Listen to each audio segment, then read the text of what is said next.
Hello friends, मैं हूं आपका दोस्त संजीत कोऑर्डिनेंसी लैंग्वेज सीखने की सीरीज में। आज हम देखेंगे सिंगल डायमेंशनल एरे क्या होता है।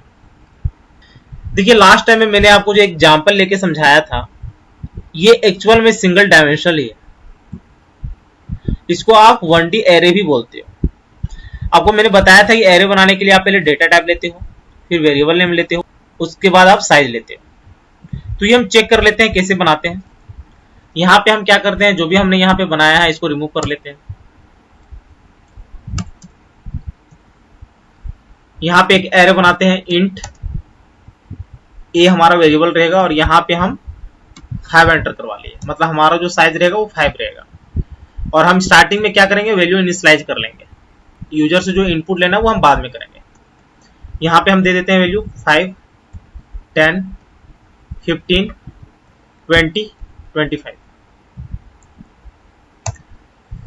तो जो 5 का पोजीशन होगा वो 0 होगा, ये 1 होगा, 2 होगा, 3 होगा, 4 होगा, मतलब सबका अपना अपना इंडेक्स नंबर होगा। अब आपको सपोज 5 को एक्सेस करना है, तो कैसे करोगे? यहाँ पे कुछ नहीं करना है, प्रिंट एफ में %d, 5 का इंडेक्स क्या है 0 और वेरिएबल कौन सा है a है, तो a स्क्वायर ब्रैकेट में 0। बस यही काम था।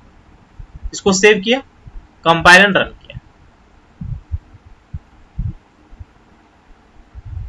तो देखिए ये 5 आ गया। सेम आप दूसरे वैल्यूज को एक्सेस कर सकते हैं। वो कैसे? यहाँ पे सेम मैंने कॉपी कर लिया और यहाँ पे सबका इंडेक्स नंबर मेंशन कर लिया। यहाँ पे \n भी ले लेते हैं और यहाँ पे भी \n। इसको सेव किया, कंपाइल एंड रन किया, तो देखिए 5, 10, 15, 20, 25 आ गया। हमेशा आपको याद रखना है कि इंडेक्स नंबर जो स्टार्ट होता है 0 से स्टार्ट होता है। अब सपोज यहाँ पे आपने 3 ही वैल्यू असाइन किया, यहाँ पे मेंशन तो आपने 5 किया लेकिन यहाँ पे 3 ही वैल्यू असाइन किया, तो इस केस में A3 एंड A4 में क्या आया होगा? तो इस केस में जो वैल्यू आया होगा वो 0 आया होगा।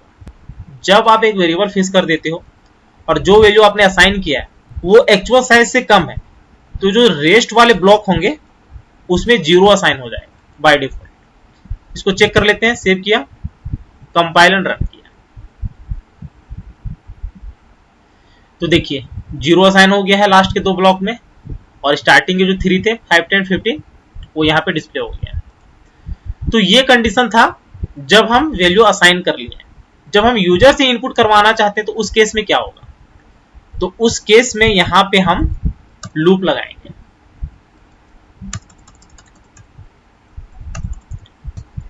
यहां पे यूजर को हम मैसेज देंगे printf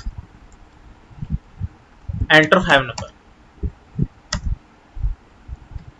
अब देखिए वो कंडीशन जो था जिसमें आप 3 वैल्यू ही असाइन कर रहे थे, 2 वैल्यू जो आ रहे थे वो 0, 0 आ रहे थे, तो उस केस में आपका जो मेमोरी ब्लॉक बन रहा था उसका कोई यूज नहीं रहा, मतलब मेमोरी का लॉस हो रहा है आपका।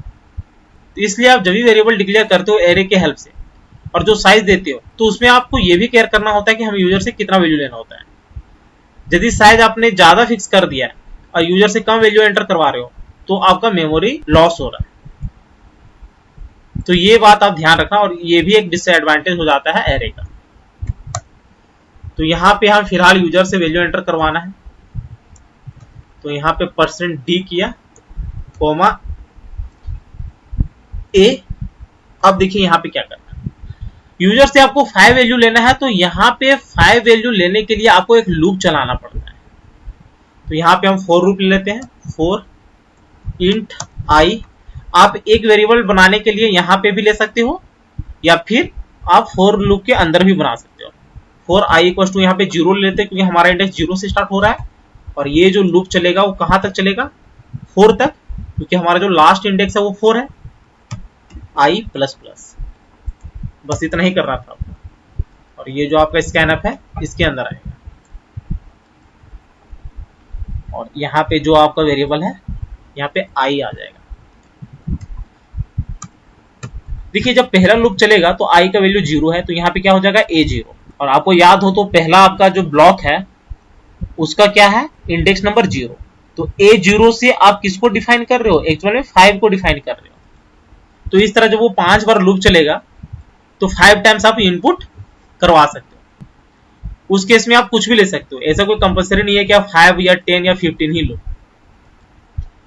तो यहाँ पे यूजर से आपने एंटर कर लिया और आपको सेम डेटा प्रिंट करवाना है, तो सेम आप लूप चलाओगे 5 टाइम्स। ये काफी इजी है, बस आपको प्रैक्टिस करने की रिक्वायरमेंट है। तो यहाँ पे क्या कर दिया,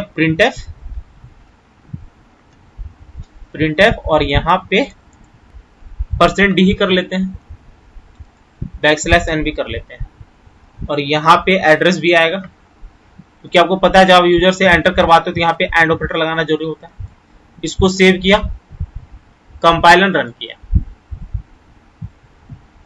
तो 5 नंबर ये पूछ रहा है, तो सेम ले लेते हैं 5, 10, 15, 20, 25। अब देखिए आउटपुट आपका सेम आया है जो आपने एंटर किया है। तो इस तरह आप एरे के हेल्प से यूजर से डेटा एंटर करवा सकते हो और साथ में ही लूप लगा के उसका आउटपुट आप कंसोल पे प्रिंट करवा सकते हो। तो उम्मीद है ये वीडियो आपको अच्छी लगी होगी। यदि अच्छी लगी होगी तो चैनल को शेयर एंड सब्सक्राइब करें, साथ ही बेल आइकन को भी प्रेस कर लेना ताकि जैसे ही मैं एक नया वीडियो अपलोड करूं उसकी नोटिफिकेशन आपको तुरंत मिल जाए। Thank you, happy learning.